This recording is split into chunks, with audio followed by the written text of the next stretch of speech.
So, Richard Grannon, welcome to the show.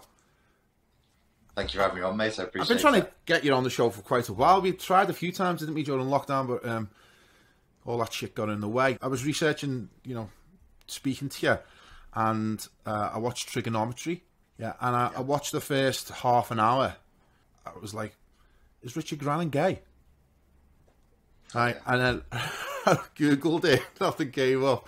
And then I called Tony Moran, he went, no, don't think so, but anything's possible. He knows me well. So, he knows me. He's like, wow. He said, no, he's into birds, but anything's possible. So I went and looked a bit further down, and then I scrolled down the video, and you made a comment on the Trigonometry one, so I just thought you might want to clear that up.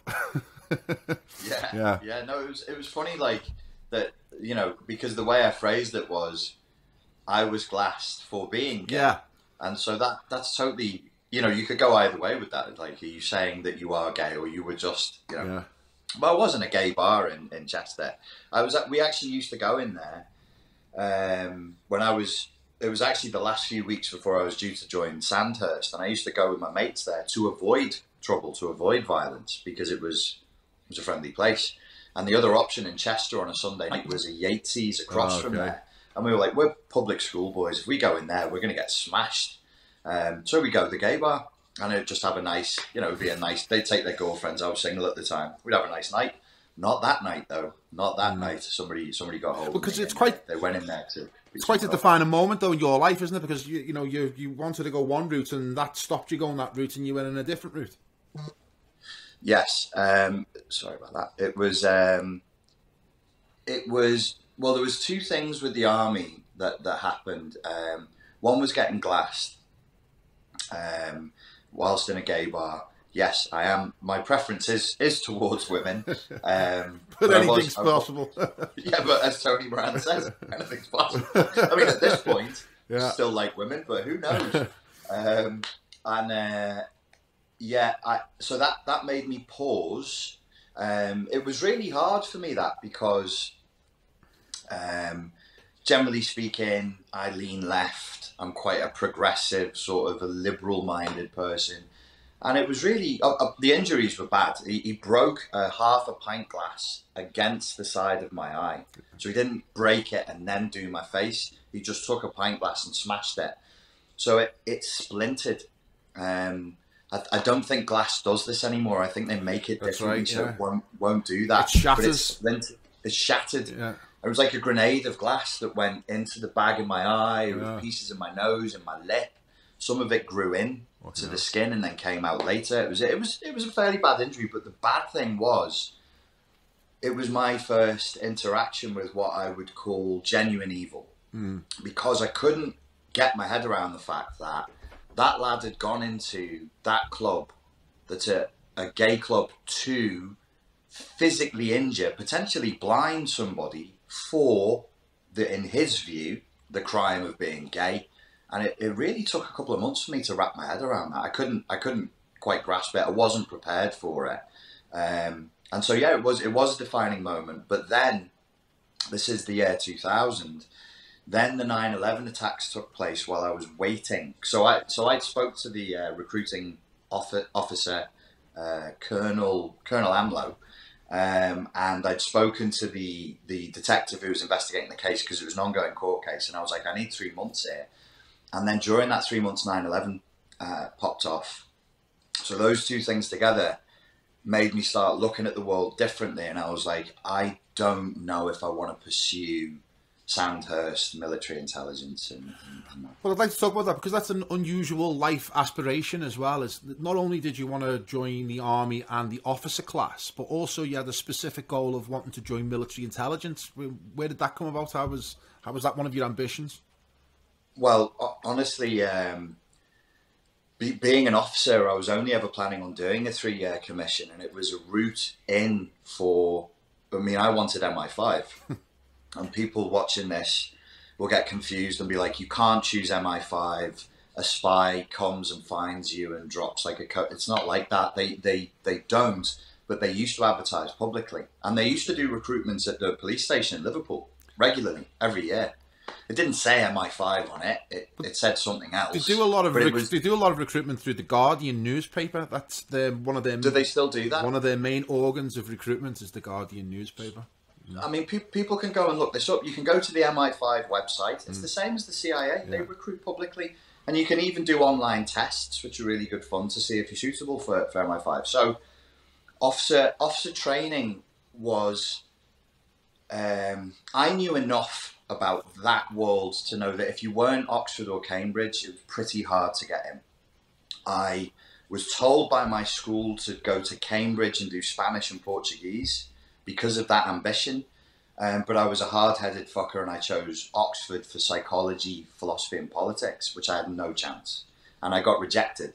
So instead of just going back, I should have gone back, gone the Cambridge route, done the languages, and then I would have had a much better chance then. I didn't. Once I got glassed, took my 3-month sabbatical, 9/11 popped off. I started working over in Liverpool at a customer services place, and then I met a couple of Scout schoolmen. And that was it, mate. Unlucky, mate. Yeah, it's all downhill from there, wasn't it? I know that feeling exactly. Yeah, it would be my own life trajectory. But that's quite an interesting fork in the road, isn't it? From MI5 spy to Dorman and Liverpool. Yeah, and I always thought it was temporary. I always thought I'll go back to it, and I could have done. I mean, the army they really wanted me. They wanted to use me.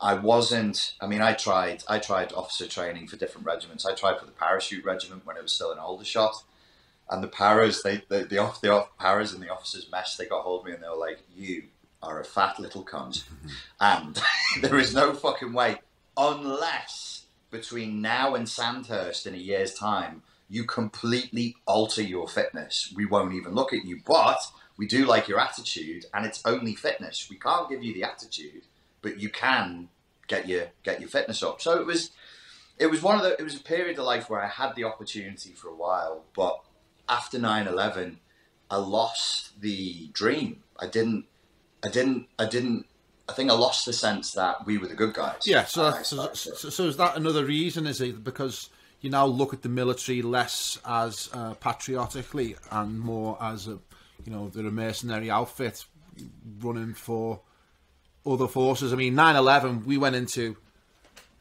the Middle East with no justification and decimated that whole area, ruining thousands and thousands of lives. I mean, there's not much glory in Iraq.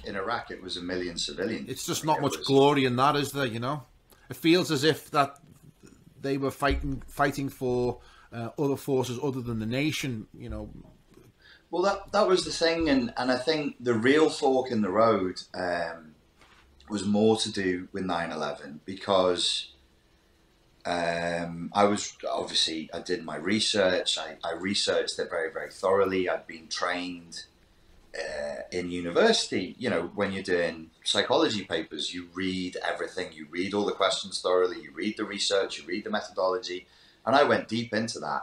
And I just came out of it saying, well, the official story of 9/11 is utter gibberish. And if you believe the official story of 9/11, you are a moron. There's no excuse. There's too much information. Especially 20 years on. I mean, there's still plenty of people that do. And usually they're the ones that are wearing the masks. Yeah, it's willful ignorance. You're submitting and obeying because you think that submission and obedience is a value, and it isn't. It isn't. And so at that point, I think British military history really, really changed. Yeah, it took a hit. Really changed from Afghanistan to the second invasion of Iraq, and how long we spent there and what we were doing while we were there. And I just thought, I can't see myself being you need, when you're a kid and you look at the military or you look at MI5, you need a fantasy. Mm-hmm. That's what you go for, and they play on that. The recruitment process is a fantasy building process. That's why they give you special coloured badges and berets and uniforms and ribbons and titles. They know exactly what they're doing in terms of psychology. The British military are the trail. So that's interesting that event in Chester, along with 9/11, kind of sent you off in a different trajectory, which has now kind of led you to being psychologist, a coach for people who are suffering from the things we've just discussed, like PTSD and others. Tell us a little bit about your attraction to the field of psychology? What was it that drawn you in? And tell me a bit about the people, you know, the figures, the giants that stride that subject. What drew me into psychology was the strong power, Gnostic, eh? Power, power, yeah, money, power. Psychology was the strong Gnostic sense from when I was a kid. The Gnostic impulse to say there's something wrong with this world, or this isn't the real world. How do we fix it? Like, people are really sick, and they turn this world that could be like a Garden of Eden paradise into a violent, lunatic, sadistic hellhole. And then at the age of 12 or 13, I think my dad bought me the book How to Win Friends and Influence People, and I read it inside of 24 hours by Dale Carnegie. And I was like, oh wow, there's this whole subject called psychology. Up until that point, I'd been interested in magic, mysticism, some religious and spiritual practices, Sufism particularly. And then I thought, no, psychology is respectable. You can't say, oh, I'm off to study mysticism or Kabbalah or Sufism, but you can say I'm off to study psychology. So it was a secondary choice. It wasn't the primary thing that I really wanted to do. I thought it was a good secondary choice. So, you know, with people like Nietzsche saying probably one of the most profound statements of all time is God is dead and we killed him. You know, yeah. Is that kind of the vanguard of psychology in relation to it's replaced the church as a place where people can receive spiritual nourishment or therapy that may have used to have been done by the church traditionally through confession and other things? I mean, how profound is that statement, and do you think it's explains what's happening in the West now with wokeism and stuff like that?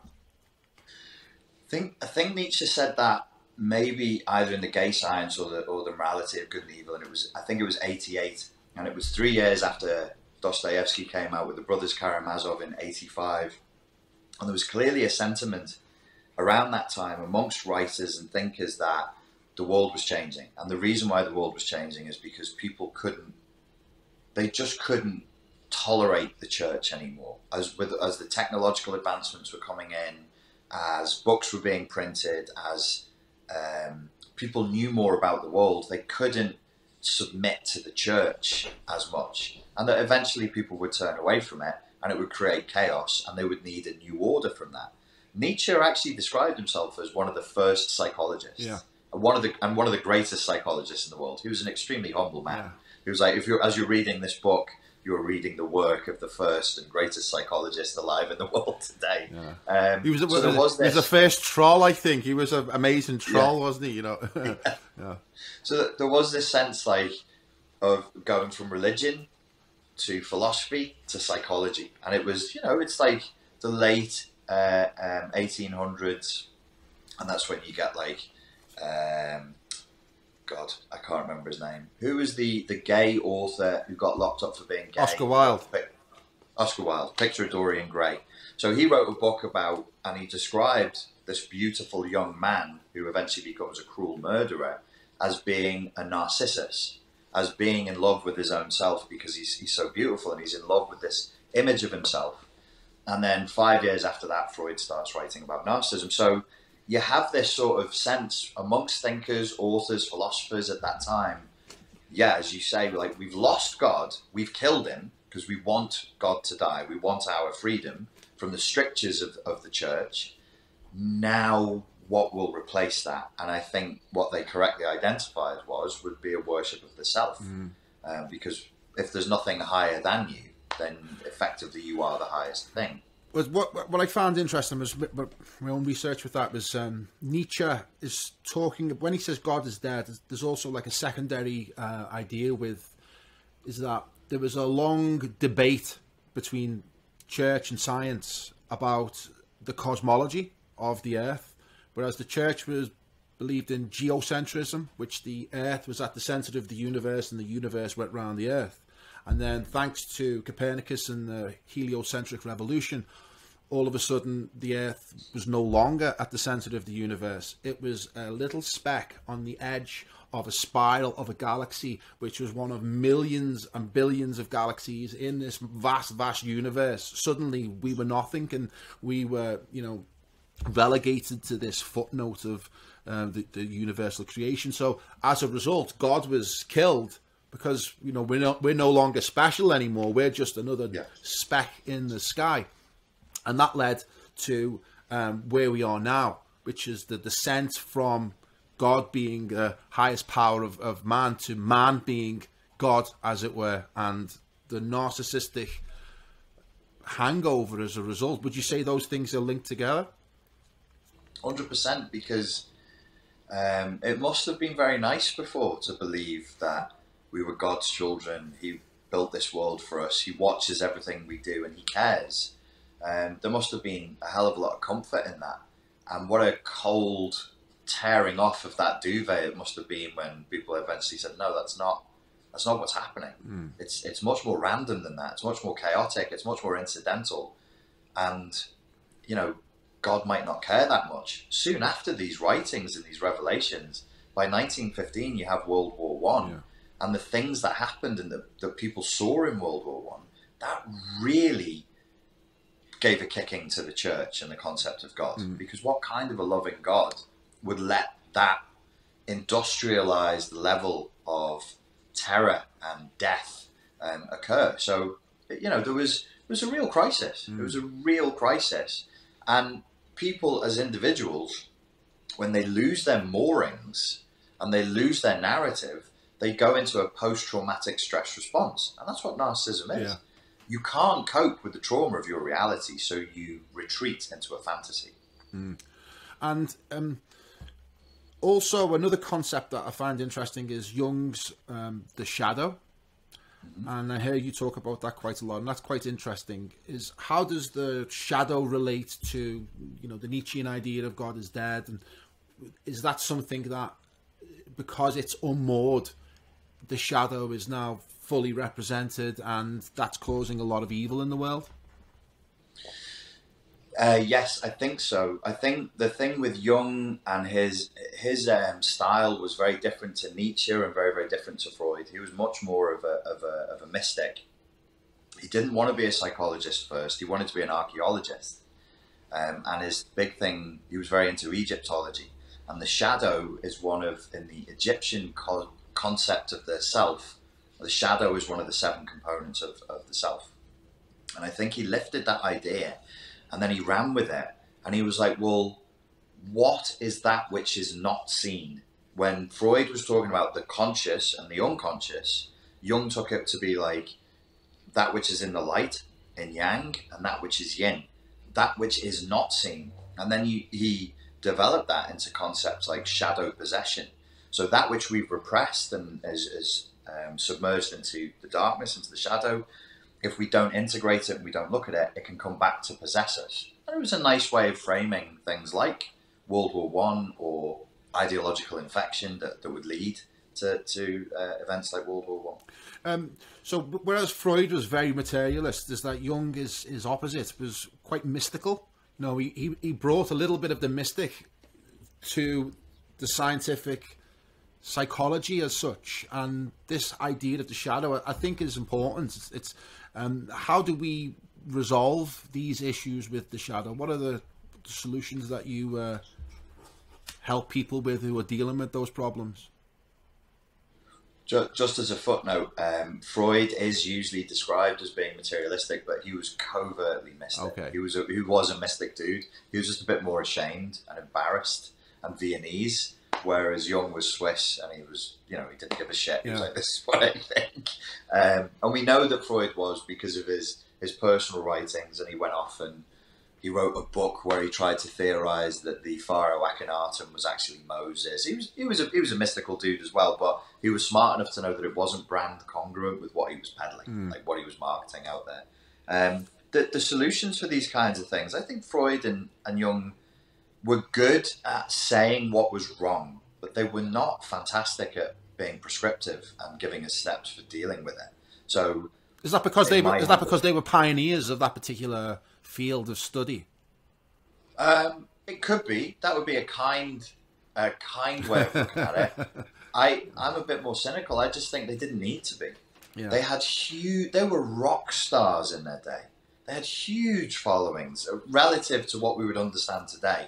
But they were absolutely like the Jordan Petersons of their day.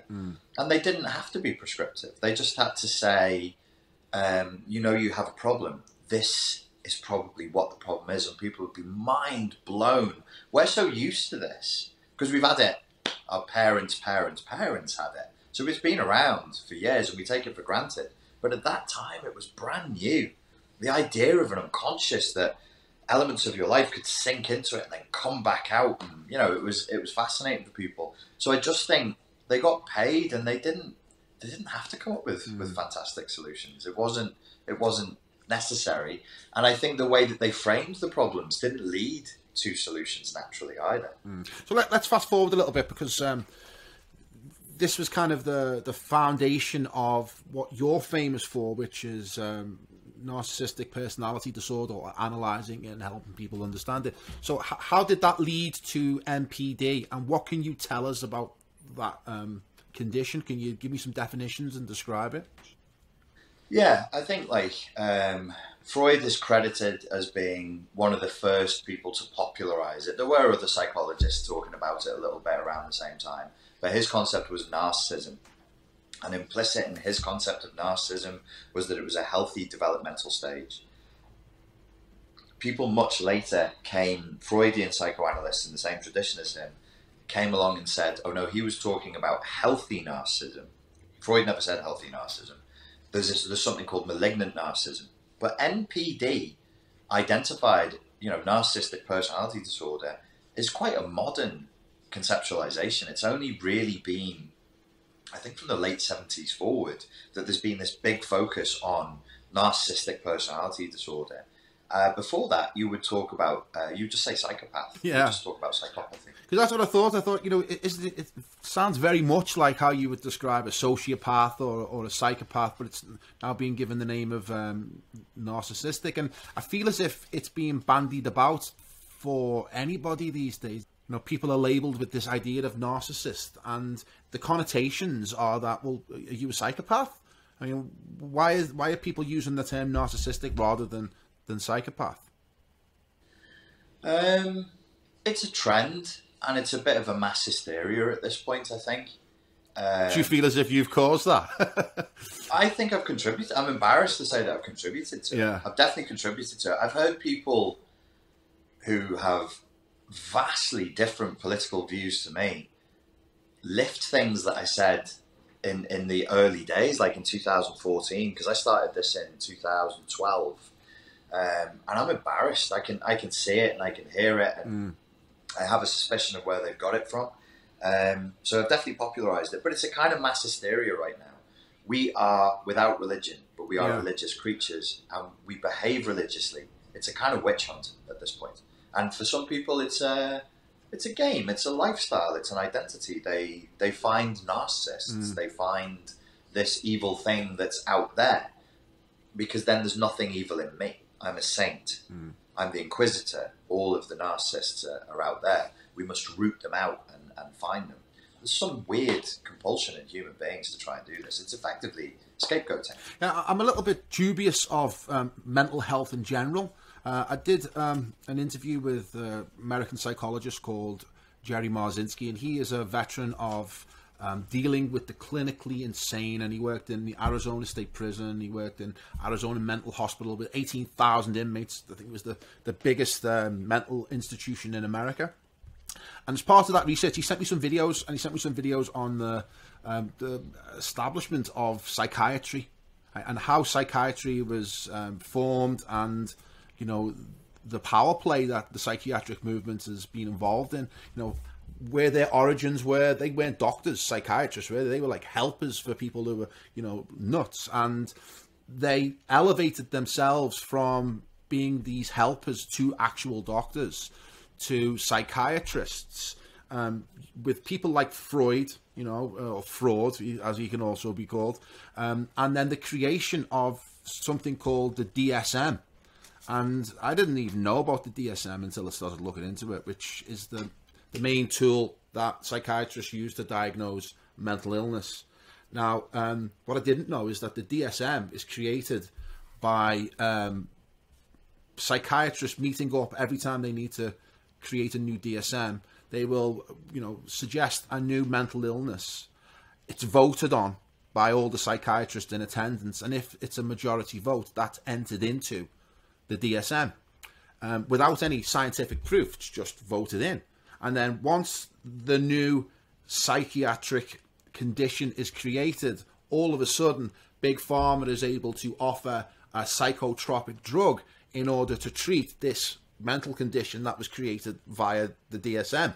And as a result of that, we've seen, I think, 6 editions of the DSM. The first one started that thick, right? And now the DSM we're on now is that thick. And they keep adding mental conditions because it's massive business. There's billions of dollars that are being earned by Big Pharma, but it's the victims of this terrible, gangsterist operation in which we're seeing now huge numbers of people in America. I don't know the details in this country because it was an American documentary, but kids, being prescribed psychotropic drugs and right through American society, and it's destroying the fabric of family, community, culture, etc. What are your thoughts on the whole fraud of psychiatry and psychotropic drugs in general? Yeah. So the DSM, the Diagnostic and Statistical Manual, is a product of the American Psychiatry Association. It is an American phenomenon, but as with everything, we do end up with American problems eventually. Yeah. We get that. When I talk narcissistic personality disorder, I am talking of it from the DSM. I'm using the DSM definitions in order to do that. So MPD is a condition that is defined in the DSM. Yes, yeah. It is. And it had a committee. You're right with the voting and so on. There is another layer of process where they have, for narcissistic personality disorder and for those chapters in the DSM-5, they had a committee of 22 people with a chair, and they put forward ideas and they withdraw it, they subtract it, they try to make it as academic as possible. I'm not defending them because I don't think it's valid in essence, but there are people who are making they do believe in it, and they are making a sincere effort to try to define what these personality disorders are. As you rightly pointed out, though, it's a bit difficult. It's kind of a conflict of interest to say, oh, we're sincere academics who want to help people with their mental health. Yes, but you're writing a book that, when published, is used exclusively by American medical insurance companies to define where the money goes. You can't. It's an intrinsically corrupt way of getting things done, because it means if they don't, of course, as in any endeavor, if there's no money and there's no profit in a particular way of viewing a mental health issue, which there's no blood test for, there's no neurotransmitter test for, we've no way of objectively seeing it. It's defined through subjective measurements, either of the individual or of the clinician with them or together, and then you give them drugs for this condition that you say exists. That, to me, is a barrier that shouldn't be broken. If you can't show me that the client or the patient has a physical condition, why are we going for physical solutions without exhausting every other possibility first? Yes, if somebody's dangerously psychotic and they're in the middle of a psychotic attack, and the only thing we can do to stop them hurting themselves or others is to give them a tranquilizer, tranquilize them. But that's a bit of a different situation than we have with antidepressants, for example, or anti-anxiety pills. What is the discrete boundary by which we say this person is depressed and needs these antidepressants that potentially cause suicidal ideation and more depression, depending on how they respond to it, and someone who doesn't need it? How do you define that? Well, doctors decide, or clinicians decide, or but there is no definitive measure of what depression is. They can't define it. There's no test for it. They like to say, don't they, there's a chemical imbalance in the brain for various serious psychiatric problems, but there's no way of determining what that chemical imbalance is.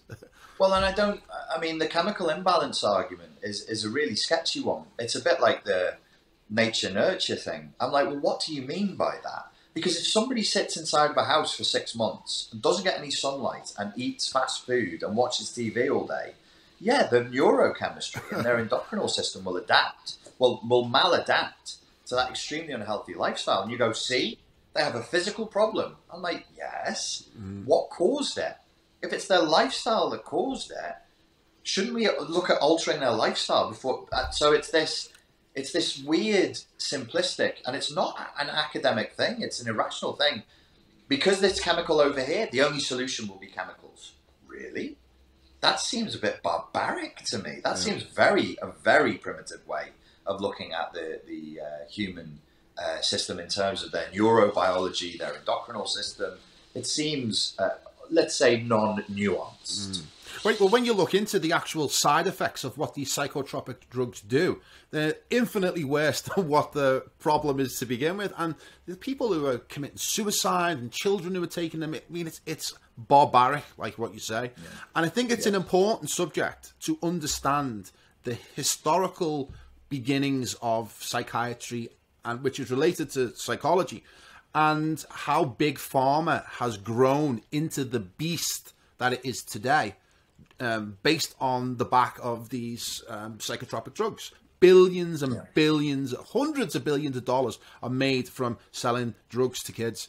It's important because of where we are now with this cultish support of big pharma with COVID. I mean, you know, Pfizer is one of the most criminal organizations in American history, one of the most criminal countries with the biggest fines. Yet people all of a sudden think they are holier than thou, that it's some kind of status symbol to receive a vaccine from big pharma. I mean, 5 years ago, nobody trusted big pharma, or people were less trusting than they are now. So I think it's important to understand the historical nature and how they become so filthy rich is built upon potentially a huge fraud.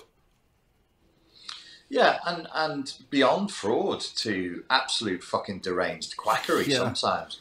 In America, up until the 1940s, there was a famous psychiatrist who had people committed against their will, and under his care, this happened in the 40s, it's not long ago, he removed their teeth.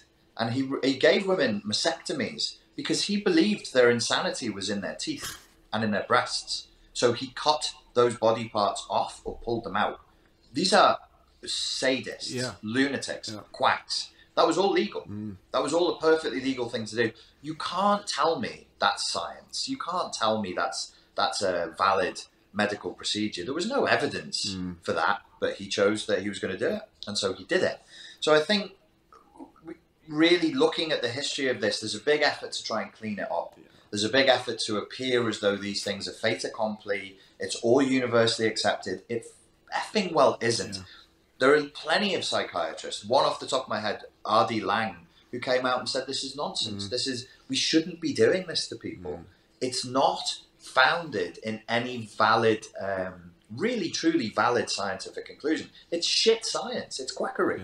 I think I told you this when we met, just 2 years ago, out of the University of Liverpool, there was a paper published, 2 Scousers and a guy from London. They're all doctors. And they said, you know, if you review psychiatry by today's scientific standards, and I think it was 2019 it was published, they said 80% of this is quackery. By the standards of 2019, we shouldn't be doing 80% of this. I mean, most studies we see are paid for by big pharma, and the results are influenced by big pharma because they're paying for it. Everything is skewed in favour of the company being allowed to push drugs upon the population. Just going back a minute to Jerry Marzinsky, who was the psychotherapist, he came to a really radical conclusion about paranoid schizophrenia. Paranoid schizophrenia, as psychiatry identifies it, is the voices in their heads are caused by a chemical imbalance which creates hallucinations in the patient, in the victim. And Marzinsky, he worked with scores and scores, maybe hundreds of the most clinically insane people in America, specializing in paranoid schizophrenia, and he came to a completely different conclusion. He came to this most radical idea that it wasn't hallucinations that were caused by a chemical imbalance, because there is no way of proving any kind of chemical imbalance in the first place. He came to the conclusion that it was demonic possession.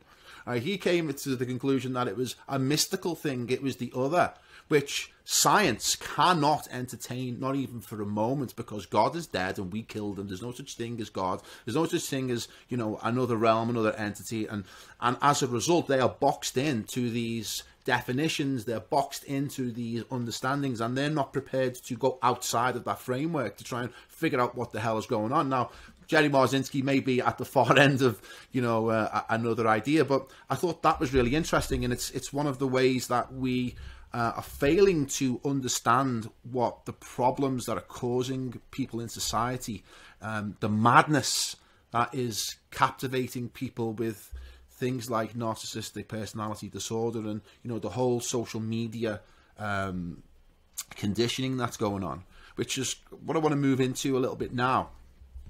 There's the idea that, I think there's a guy called Andrew Salter, and he wrote a book in the 40s called Conditioned Reflex Therapy. It's like a precursor to CBT, is it called? Yeah.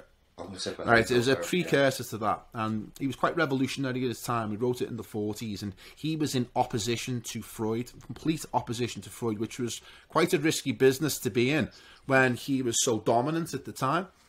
And his work was based on Pavlov, right? And Pavlov famously, you know, did the making the dog salivate through ringing the bell. And there was lots of other experiments that went on after that famous dog experiment, which proved that humans can be conditioned to have a physical response depending on the kind of training that they're given. And he talks about one of the biggest issues we've got is our inhibitions, our inability to express our emotions truly, properly, or, like you talk about, have any emotional intelligence. And it seems to me that that's what we're suffering with at the moment in terms of the whole COVID operation. Feels to me like a giant Pavlovian conditioned training exercise in which people are being bombarded from every angle of propaganda in order to get a conditioned response, so that even though people know that the things they're doing are crazy, they've just been conditioned to react that way. I mean, I think Dr. Robert Malone might have popularized the term recently, which is mass formation psychosis. What are your thoughts on that, and how that interweaves with social media? Because that probably is the ultimate conditioning device that they've got at the moment. Yeah, it's a big question. There's a lot of layers to it. I think if I wanted to say something meaningful that people could walk away with, I think probably the thing that points at the heart of it is the real versus the unreal. So we have that which actually exists and that which doesn't. Pavlovian conditioning, in essence, is about creating a neural pathway between the real and the signifier of the real. So if you feed a dog and ring the bell, feed a dog and ring the bell, feed a dog and ring the bell, will you eventually get to the point where you just ring a bell, which is dogs can't eat bells and they can't eat sound, that they would salivate? And he found, yes, the real was the food, the unreal and the symbolic is the bell. The problem for mammals is because we are such emotional creatures, we conflate the real and the unreal very easily. We conflate the signifier and the symbol with that which is signified and that which is symbolized very, very easily. It's like a software fault in the brain. And I think to tie that in with the COVID thing and social media, well, social media only trades in symbols and it only trades in signals, signifiers. There's no substance in social media whatsoever. None of it's real by definition, because if it was real, you put your fucking phone down and you'd do it really. And where the COVID thing plays into that is a huge conflation between real threat and unreal threat, symbolic threat and a threat that is going to come round to your house today. So where I see this talked about in a comedic way is there was a trend, it's stopped now, Every time Sky News or BBC News on YouTube came out with a sort of blatant scare story about COVID, the comments would fill up with comments like, "Oh, I'm sick of this COVID scenario. I stepped over 100 dead bodies today," or "couldn't get to work because the dead bodies are piled high by the door." And the joke here is, the joke between that which is symbolic, which is what Sky News is telling you, and the real, which is your experience, which is, we're just not seeing this. Yeah.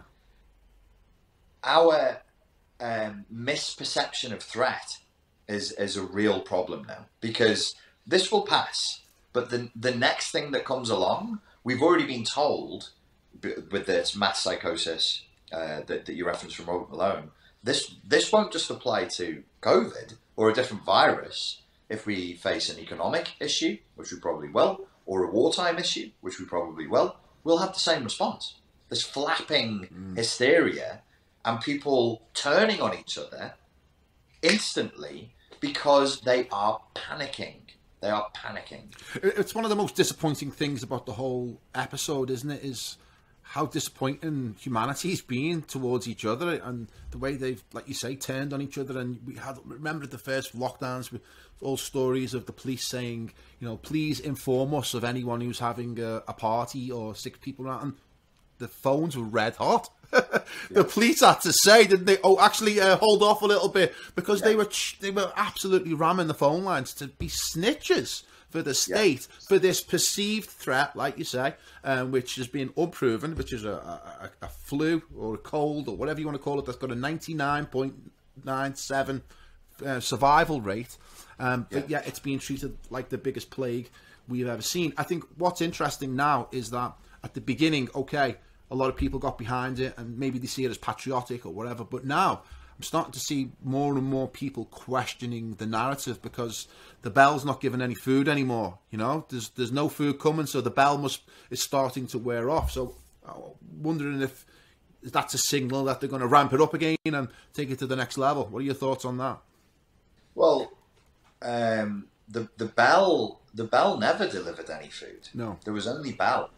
And that's why I was disappointed, because I would say to people who were fucking besides themselves in terror, who do you know who's had this? And then I'd say to them, okay, who do you know who's died of cancer? And who do you know who's clinically obese? And you know, because to me, I would just say, look, if this is all about health and people not dying, why aren't we concerned with smoking and alcohol and obesity? Yeah. We are absolutely in the middle of a fucking obesity pandemic. We are absolutely seeing skyrocketing rates of cancer and people dying younger and younger, getting sick with, becoming terminally sick with cancer. There was no lockdown. There was no hysteria over that. It doesn't make sense. No. It doesn't add up. It just hasn't created that much death. And people say to me, well, you know, it's not about the deaths, it's about the healthcare system cracking. And I'm like, well, excuse me, what are we doing to ramp up the strength of the healthcare system then?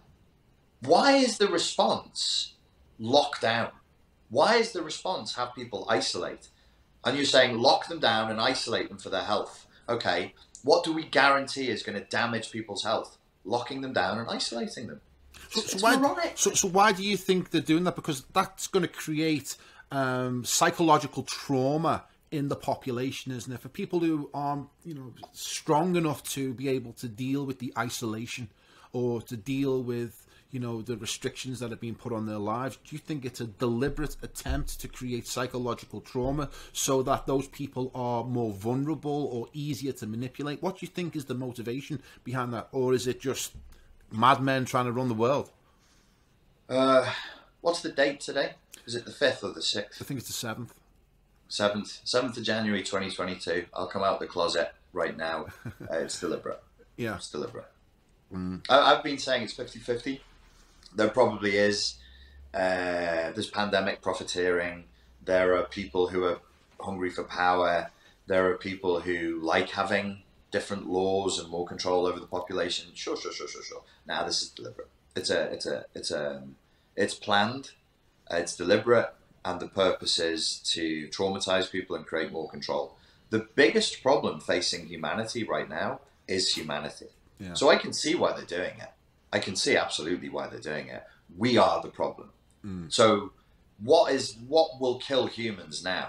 The most likely thing, virus or war? Well, that's a human problem. The population is too big.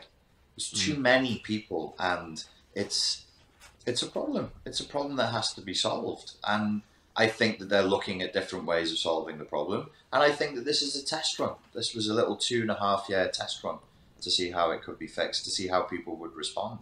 We didn't do well on this test run, I have to say. No, Humanity we failed. Didn't pass with flying colours. We failed. We fucking failed, man. Yeah, I mean, and it feels like some days I think, okay, it's winding down now. You know, it looks like, you know, they've had the fun and had the fill. Experiment's over, but then again, I see, it looks like they're just ramping it up to the next phase. You know, you can't. It's a zoonotic virus. Even if it's been steroided up through gain of function research, it must die. There's no such thing as a perpetual pandemic. A pandemic means everybody is sick. Well, if there was ever historically such a thing as a perpetual pandemic, we wouldn't be having this conversation now. They always run their course. A zoonotic virus will mutate, and it will give up, what will it give up? It will give up virulence, which creates mortality, and exchange that for contagion. So what was Omicron? More contagious, but less virulent. But less virulent. It's running out. Yeah. If it gets worse again, I will be full conspiracy theorist, and I'll say, well, the only way it could get worse is if they released a different strain, but they're saying it's the original strain. But what about, like, you know, the whole vaccine camps where people are being threatened to be sent to camps where they're, you know, unvaccinated, and I'm pretty sure if you go in, you're not getting out until you have the jab. I mean, that's like Soviet terror, isn't it? I mean, that's that level, and we're seeing it most in places like Portugal, which is, you know, 99% vaccinated. The Spanish, they're going pretty hardcore now. The Germans are just mad for it.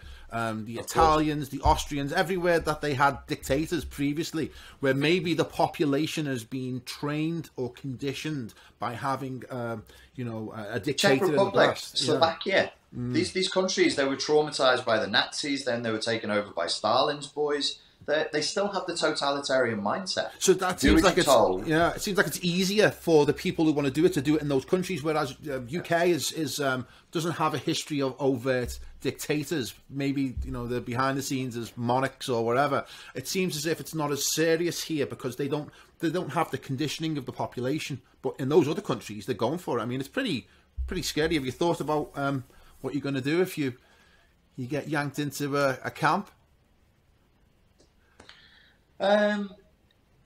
It's history. History's not written. It's being written. We have agency. There are things that we can do.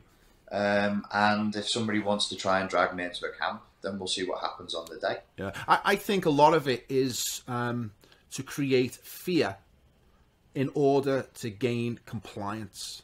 That they may not actually be really thinking about filling camps up with unvaccinated people, because it's pretty terrible, isn't it? Even that idea. I think it's they've never done anything overtly throughout this whole process. It's all been sheepdogging. They've been barking at us, and we've fled. You don't have to bite. You don't have to bite the sheep. Just bark at them, and they run from the bark.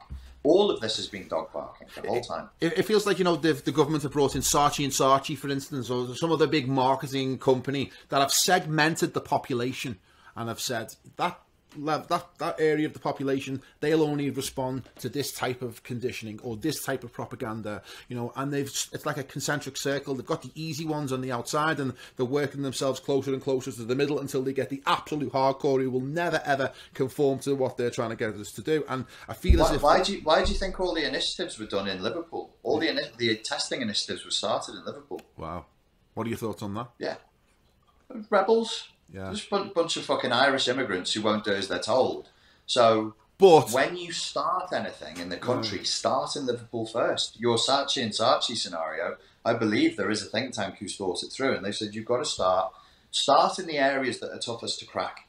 But I found they've done loads in Liverpool. I found that quite disappointing though as well, because when push came to shove, the Scousers, you know, they didn't come out on the streets and support us. You know, they were criticising us. So it felt like the meme of Liverpool being an Irish rebel city was finally broken, because, You know, there was very low resistance in the city, and in fact, you know, they were turning and huge compliance and lots of shaming of people who didn't go along with it. And it was ironic because it was like one of the ways the Tories, I think, have played a blinder, right, is that they have neutralised the left by making any criticism of the NHS, who were running the whole operation of the vaccines, as being, you know, you'd be a right-winger or you'd be a conspiracy theorist. So they've been boxed in ideologically by the Tories, you know, running it through the NHS. Is that, you know, where's the opposition? There is no opposition to a Tory government, is it? It's like they hate the Tories, but when Boris says get a vaccine, or when Boris says jump, they say how high. And it's such a contradiction, and I think that's how they have broken the left, if you like, or the Irish rebels in Liverpool. It's 1984. You know, what happens in 1984? They take two rebels and they psychologically and physically torture them, and you know that they've broken when they say, "Do it to my partner." You know, one of the last chapters in 1984, Winston says, "Do it to Julia. Do it to my girlfriend. Don't do it to me." And yeah, it's been a breaking of the will, and it is really disappointing to see how weak-willed and easily scared people are. They are literally jumping at fucking shadows. Literally jumping at shadows. It's piss poor. I think if you look at it metaphysically as well, is that in a world where God has been killed by man, right, there is no afterlife. There's just this existence, and therefore you want to be here as long as you can. Heroism died with God, doesn't it? Because what's the point of being a hero if there's nothing to, you know, be rewarded for in the afterlife, as it were? Yeah. And as a result of that, everyone is fearful of death, or terrified of death, and the governments have played upon that atheism, if you like, the government being the God. And you know, that's one of the surest ways that they've been able to get compliance. Yes. Back to Nietzsche, and back to this psychology, and back to the whole, you know, beginnings of the 20th century. 100%. The state is now acting as the church and as God itself, and people are kneeling. That can't be a good thing, though. I mean, maybe it was a mistake to get rid of God. Maybe that wasn't the right thing, even though. You know, at the time it may have seemed that. What do you think about the lack of spirituality? Do you think it's something that needs to be brought back? I don't even know how you do that. I think it was catastrophic. I think my sense of things is we're due a couple of catastrophes, and the only way that we're going to be able to reset this and get onto a good path is when really terrible things happen. Because people generally, I'm saying people, like the majority, maybe 80% of people, are so stubbornly stuck in their myopic worldviews that only real terror, not symbolic, but real, is going to wake them up. That may well be coming, mightn't it? You know, because it's not, COVID is not the only issue that we're facing, isn't it? There's a multitude of other problems that this country and the West is facing. China, in general. It's somewhere in the next 10 years, we're going to have to answer the China problem, and there's no getting around that. There's no getting around China. It's coming. That is an issue that is becoming more and more imminent, especially after COVID, especially after this incident where it comes from China, and China is the only country that grows economically in 2020. There are questions that need to be answered. The Chinese didn't even mandate vaccines, you know. So there's no vaccine mandates in China, from where, you know, the origin of the virus came from, allegedly. But yeah, in the West, they're forcing us down. I mean, that's another thing, isn't it? Is this just cover in order to bring in Chinese-style communism through social credit, the vaccine pass, you know, this digital tyranny, this surveillance that we're being put under? It brings us back to social media, you know, your work on social media. Do you think all this is connected together? I do, and I think it's inevitable with the path that we're on, from Dostoevsky, Nietzsche to now. As technology advances, a lot of these things just become inevitable. States don't choose to shrink. Governments don't choose to give themselves less power. Corporations don't choose to give themselves less power. The monster doesn't think, oh, I'll go on a diet. I'll just eat less now. No, it keeps eating and it keeps growing. So all of this is inevitable. The power and the money is going to flow from down to up, and plus ça change. It has ever been thus. The difference today is we are so well boiled and so ideologically manipulated. We just don't have the will to fight it. We don't even have the will to see it. Yeah. That was my problem with 9/11. I did not want to look, because if I looked, there was a whole life path that was going to be destroyed for me. But I looked, and it was destroyed. And I think people who are really invested in this system, I understand them not wanting to look at it. You've been paying taxes, you've been being a good boy, being a good girl, you believe in the ideological narrative, you're on this course, you have your kids, you have your family, you have a car, you know, and then you're told, no, actually, you're part of a system that is manipulating you and bleeding you dry of your life's energy. Yeah, of course people get pissy about that. I can imagine that. You know, it's a huge risk, and there are consequences. I've faced them consequences myself, and it takes a long time to, you know, restabilize yourself and put yourself back on a path. Yeah. So I get that, and I understand it, and I don't judge people too harshly for doing it, you know, because there's other priorities in life. But, you know, with your you know, you're kind of on it with social media. That's one of your things, isn't it? To tell people about the dangers of social media. And I went through a whole process late last year, where I thought, you know what, I just don't like this surveillance nature of social media. And I detoxed. You know, I came off, I got rid of my smartphone, came off all the social media channels, stopped using my card, started using cash. And it was a really liberating period, and it just felt free and like I wasn't being watched or surveilled, and it was great. But it was isolating. It was difficult to be able to communicate with people, because the way they've created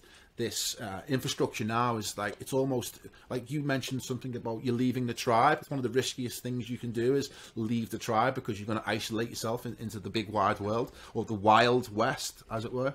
Now I've come back onto social media recently in the past couple of months, because I've got to try and promote this podcast. It's the only way I can do it. So I'm trying to square that circle of figuring out how to be able to do both. Now I know how to detach and disentangle myself from it when I need to, which is a really useful, positive thing for me to take from that experience.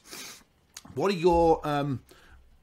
your findings about where it's leading? Like, for instance, Facebook have announced the metaverse, is it, where the headset comes on, so no longer do we have to deal with all of our friends, peers, colleagues, you know, children staring at a screen in the hand all day. They're actually going to put the headset on and they're gone.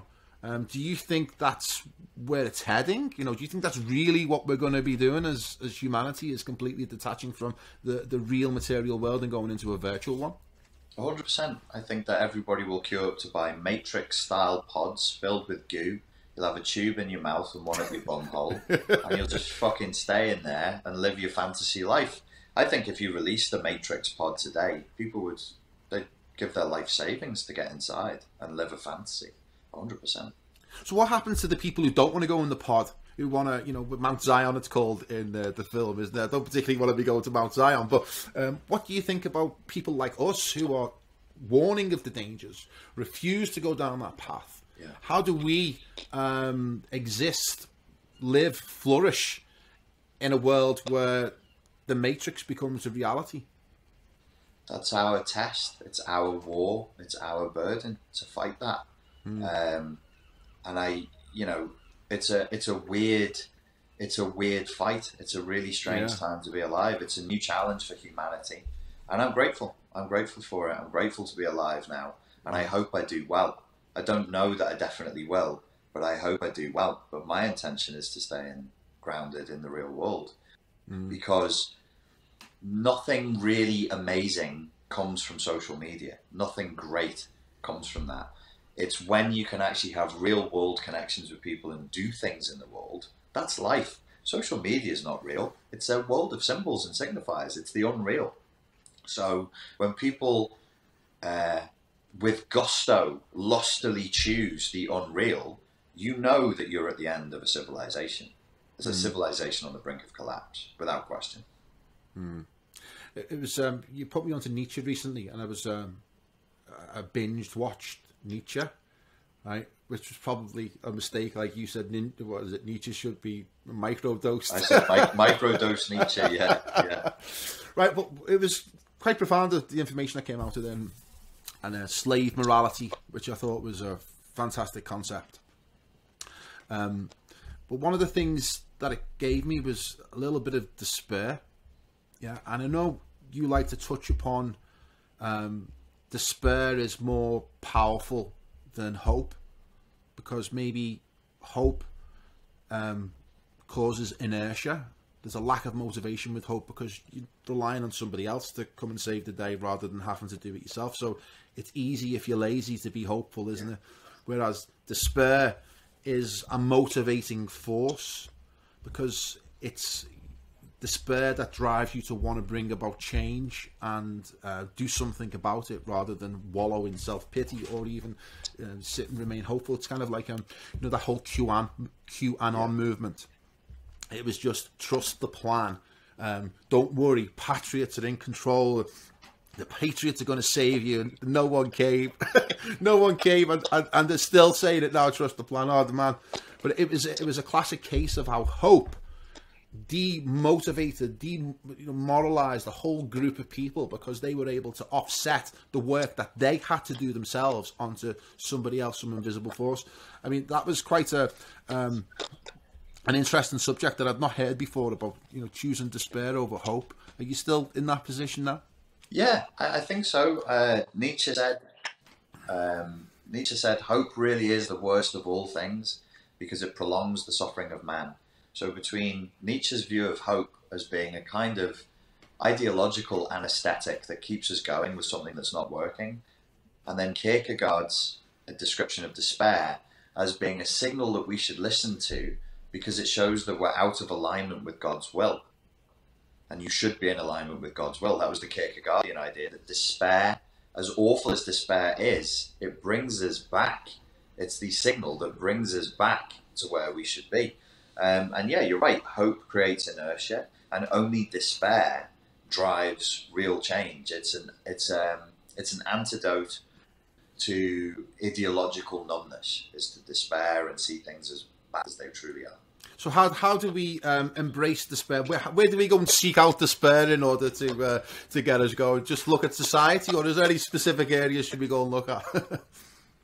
I think from Dostoevsky through Nietzsche, Freud came out with a quote that was something along the lines of, we should cultivate the difficult discipline of being as rigorously honest with ourselves as we can daily. So if you're being truly honest with yourself, and you look at the world and you give yourself honest feedback about what you really see and how you really feel about it, you will be led to a state of despair, because this world doesn't make any fucking sense. No. It's a mess. Yeah, because at the moment it's like difficult to envisage what's coming ahead. It's so dark. The potential future that they're projecting to us is so dark. It's something that you don't want to engage with, you don't want to explore, because it's the abyss to a large degree. So it's difficult to even be able to plan your life at the minute, because there's no certainty of even a business. You don't know whether the government's going to pull the rug from under you again like they did 2 years ago. So I think we're in a real period of uncertainty about where we go next and how we as individuals move forward with this, taking it a day at a time. I'm not sure. So what have you got planned for the future? How do you see your moves ahead going forward? Well, this whole experience has made me a much stronger and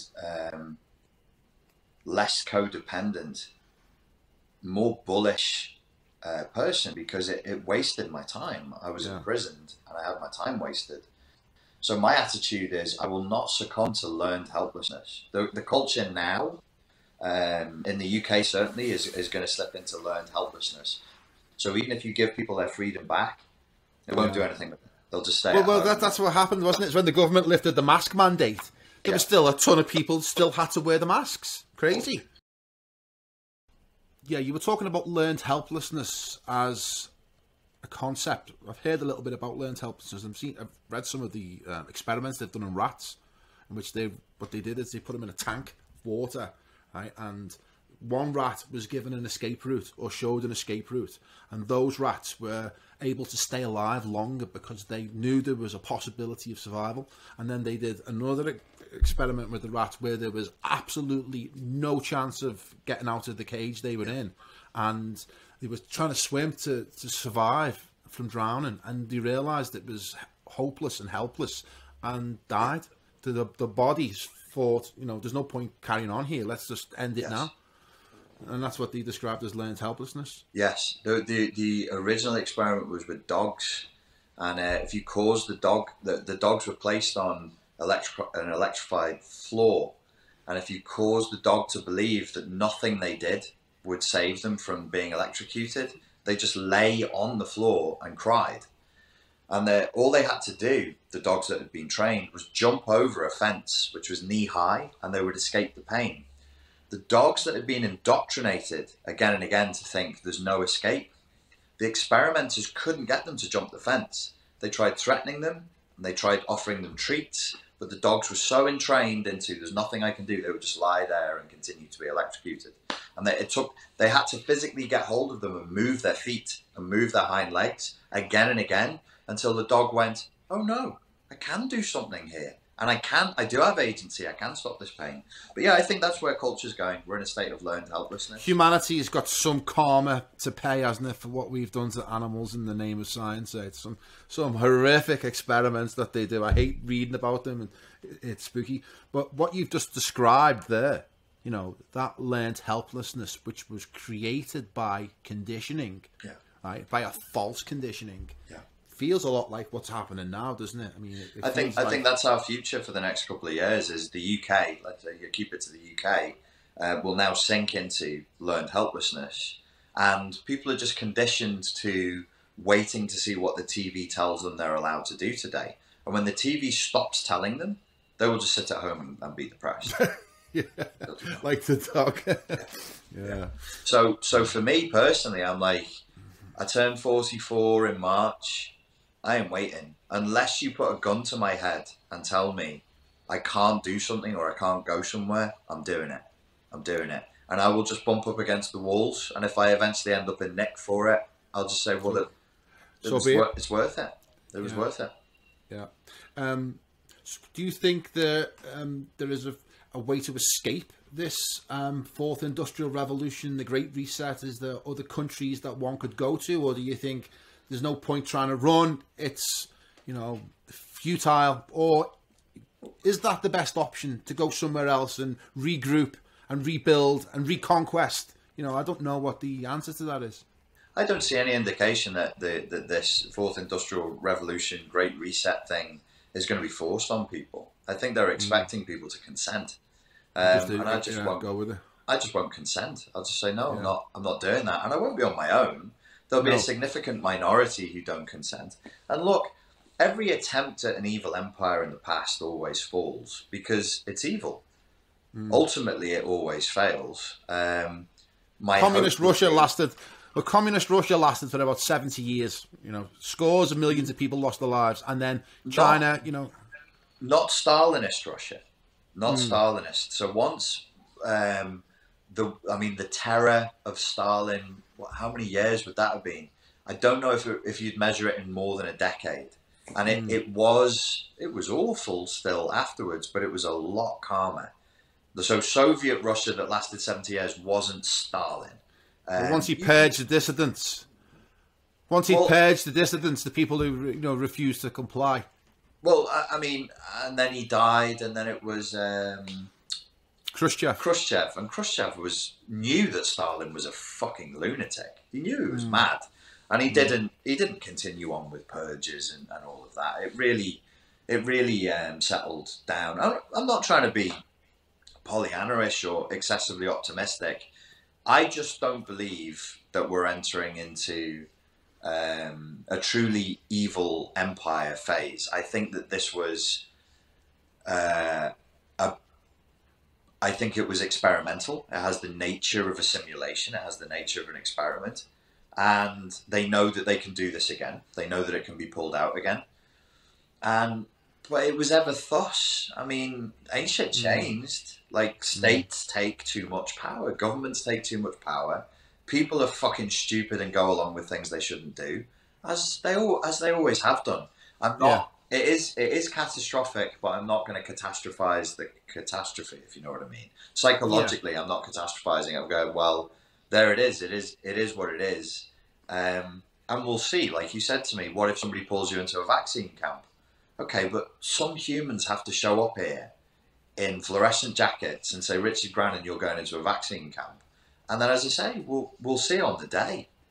We'll see on the fucking day. Like, I don't see that playing out as me looking sad inside of a vaccine camp. Like, you'll have to kill me. We'll get some good Gulag songs together so we can all sing on the wing. Yeah, sing on the wing, and then we'll fight over who eats the last rat. Yeah. Okay, well, that sounds like a good place to begin to wrap this up. Okay, Richard, what have you... what final message have you got for our audience? Don't be fucking pussies. Get on with your life. Life is short and hard, and it always has been, and we've always dealt with it. We are an extremely tough species. We're not weak. We've dealt with way worse threats than this. So just get on with life. Toughen up. Make your plans. Move ahead. Don't wait. Make plans and execute those plans. And if people try and stop you unlawfully, stop them from stopping you. All right, great. And if people want to find you, where can they find your stuff? YouTube? YouTube is good. Put Richard Grannon into YouTube and you'll find me here, there and everywhere. Oh, one last thing is that I'm trying to get into the habit of asking my guests one book that they would recommend to me, to the audience, that could really help them or was, meaningful for you. Dostoevsky, The Brothers Karamazov. I read it cover to cover. If you don't want to, then read a reader that takes you through the high points of the book. It was a real game changer for me. The way I view the world and everything dramatically changed after that. What's it about?